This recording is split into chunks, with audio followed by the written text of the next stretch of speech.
You have to have people who are in the same boat as you. Having a support network provides sanity, really, that you're all the same, that there are other people out there like you, and if you need 5 minutes to take a breather, you've got somebody close on hand. Yes, I'm part of the support network.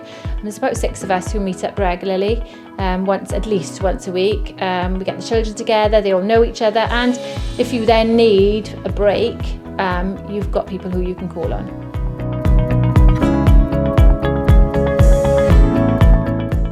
Through COVID, it was quite a difficult time actually, especially if you feel very isolated.